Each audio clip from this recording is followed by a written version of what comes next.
La pedagogía en los siglos XVII y XVIII.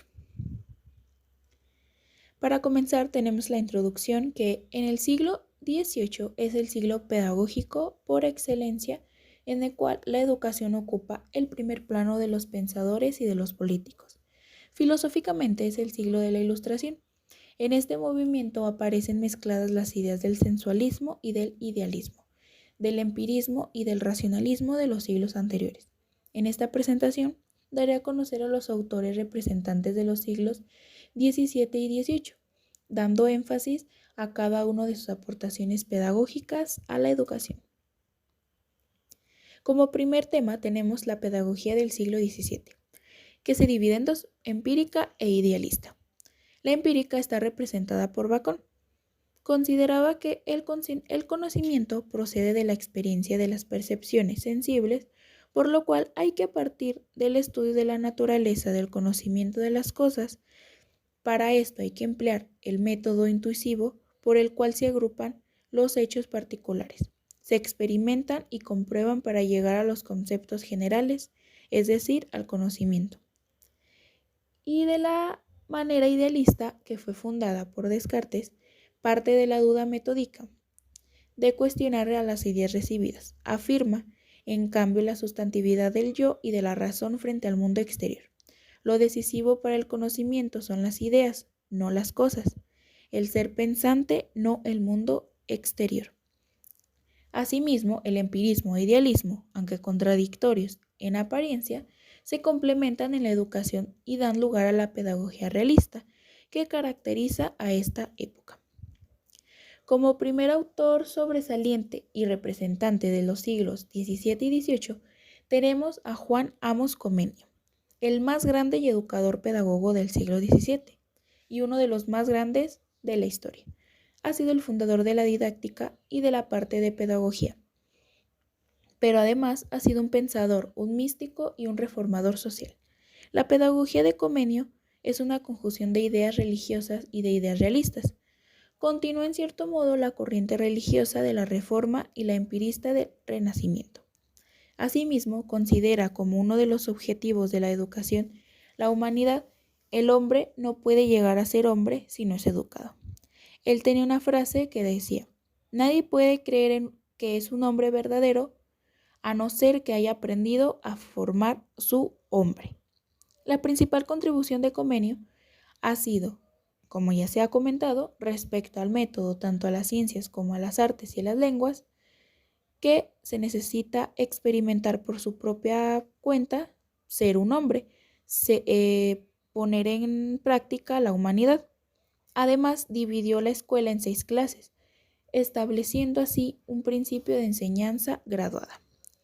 Como siguiente autor tenemos a John Locke, que fue un pensador inglés considerado el padre del empirismo y del liberalismo moderno.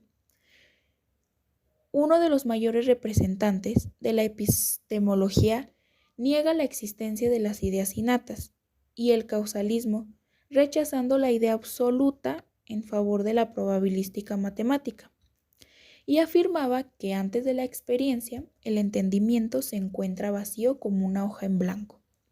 Las cualidades sensibles de los objetos son transmitidas a la mente a través de los sentidos. Esta es de las primeras fuentes del conocimiento, la sensación o experiencia. La segunda fuente del conocimiento es la reflexión o experiencia interna, que es la percepción que la mente tiene en su propia actividad mental. Locke suponía que nuestras ideas son copias de los objetos extramentales. Locke se oponía a la utilización de la violencia por parte del docente y promovía el aprender jugando. Tampoco aceptaba que la educación se redujera a transmitir esquemas ya elaborados y consideraba que el educador antes bien debía favorecer el desarrollo de esquemas propios por parte del alumno, acompañando el desarrollo de la libertad y la iniciativa individual. El siguiente autor es una de las personalidades más salientes de la historia de la pedagogía.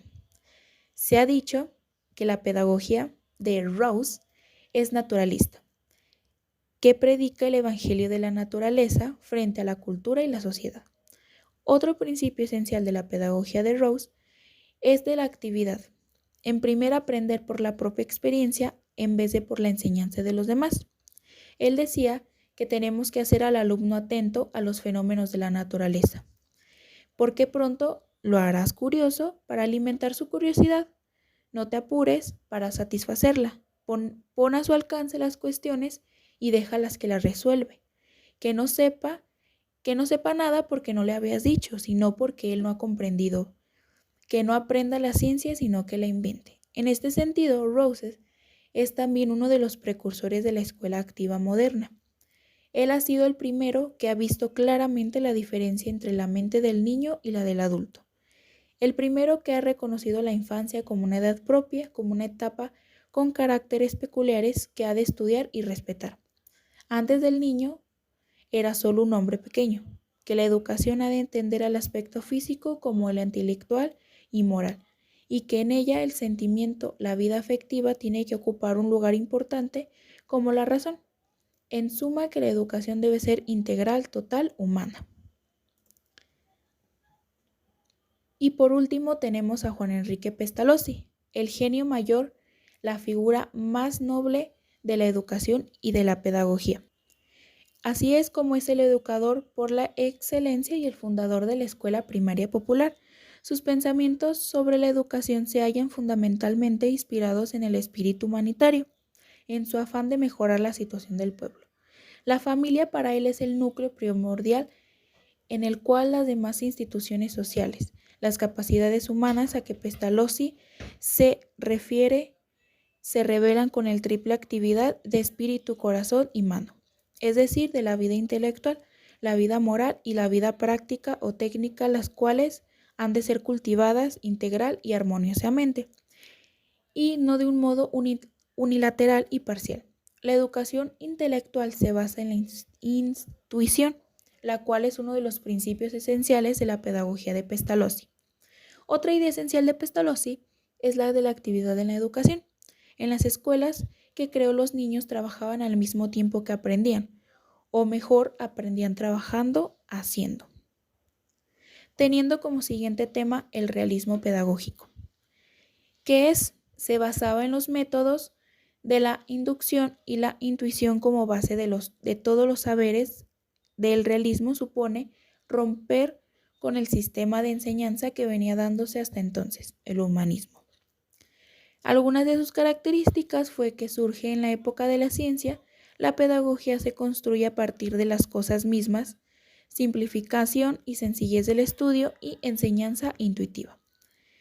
Uno de los aportes que tuvo fue la idea de una instrucción educativa, el concepto de intereses, la formación multilateral y el sentido de la disciplina. Herbart fue uno de los aportadores de este movimiento, que habla de que percibe la educación sobre todo cómo formar a la persona humana. Él también decía que el maestro debe poseer carisma y personalidad para generar interés en el aprendizaje. Por último, llegando a la conclusión que la educación en los siglos ya mencionados fue de suma importancia para el desarrollo de esta misma. Hablando pedagógicamente, puedo decir que cada autor tuvo sus aportaciones ayudando a la evaluación. El ejemplo claro es Comenio, que buscaba la didáctica y con este empleando 6 clases de la enseñanza. Mi opinión personal me lleva a decir que estos autores son pieza clave para la pedagogía y es por eso que debemos conocer la historia de cada uno de ellos.